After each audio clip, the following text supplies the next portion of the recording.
안녕하세요. 이승규 변호사입니다. 자, 이번에는 상가임대차에 있어 계약 연장 간주 규정 특약의 유효성의 문제입니다. 자, 이 문제는 제체 부동산 본정의 쟁점 2판 140쪽에 나오고요.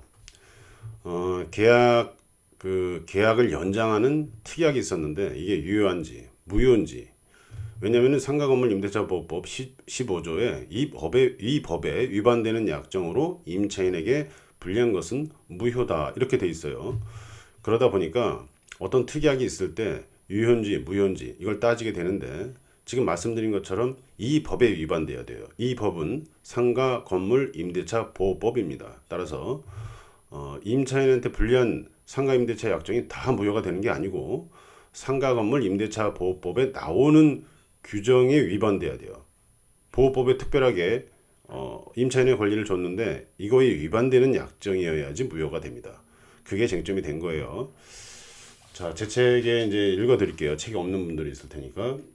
임대인 또는 임차인이 기간 만료 3개월 전까지 임대차 계약의 종결 또는 조건 변경의 의사를 명시한 서면 통지, 서명 통지를 3개월 전에 일단 하라는 거예요. 그렇지 않으면 12개월 단위로 계약이 연장된다. 임대인께서 집어넣겠죠. 이거 왜 이렇게 집어넣냐면은 뭐 그래도 나간다면은 내가 새로운 임차인 찾을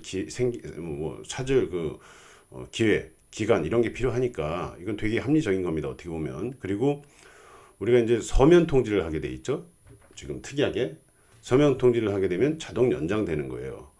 자, 이렇게 돼 있는데 우리가 이제 상가건물 임대차 보호법 보면 계약 종료 6개월 전부터 1개월 전 사이에 뭐 조건 변경이라든가 갱신 거절 이런 게 없으면 자동 연장된다 이렇게 돼 있잖아요.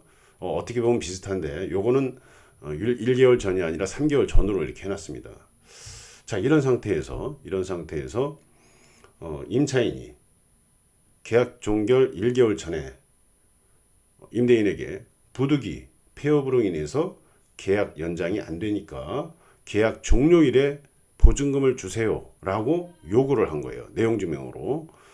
자, 상가건물 임대차 보호법에 따르면은 제대로 한 거죠. 상가건물 임대차 보호법은 계약 종료 6개월 전부터 1개월 전 사이에 나가겠다고 통보하면 되는 건데, 지금 특약에 따르면은 3개월 전에, 계약 종료 3개월 전에 해야 되는데 특약을 위반한 꼴이 됩니다.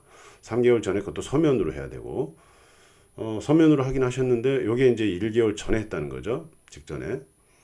자, 이렇게 되다 보니까 임차인이 이 특약은 상가건물 임대차 보호법 15조에 따라서 임차인에게 불리한 약정은 상가보호법에 나오는데 임차인에게 불리한 약정은 무효다 이 주장을 합니다. 자, 그런데 1심과 다르게 2심에서 뭐 2심만 얘기할게요. 2심이 그대로 확정이 됐기 때문에 2심에서 어떻게 판단을 했냐면 주택임대차 보호법과 상가임대차 보호법을 비교를 합니다. 주택임대차 보호법에는 임차인의 갱신 거절권이 있다는 거예요. 법정갱신이라고 하는 묵시갱신란에 임차인이 법정 갱신되는 것을 거절하는 그 제도가 있긴 있습니다. 뭐라고 되어 있냐면 상가건물 임대차 보호법 말고 주택임대차 보호법 6조 1항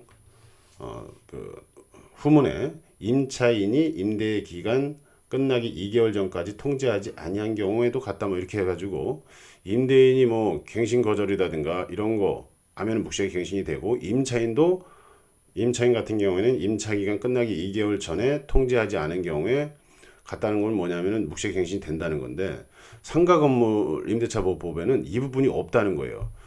자, 상가건물 임대차 보호법에는 주택임대차 보호법과 달리 임차인의 갱신 거절권이 없다는 거예요. 자, 그런데 지금 특약은 임차인의 갱신 거절권을 배제하는 특약이라는 거예요. 임차인의 갱신 거절권을 배제하는 특약인데, 임차인의 갱신 거절권이 상가건물 임대차 보호법에 없다 보니까 임차인의 갱신 거절권이 상가보호법에 있어야지 그걸 위반하는 약정으로 무효인데, 상가건물 임대차 보호법에는 임차인의 갱신 거절권이 없기 때문에 이 특약은 그대로 유효하다. 결국은 어떻게 됩니까? 지금 1개월 직전에 나가겠습니다. 이건 특약 위반이 되는 거고 안 된다는 거죠. 약정에 따라서 3개월 전에 서면 통보를 하지 않았기 때문에 더 있어야 되는 거예요. 12개월.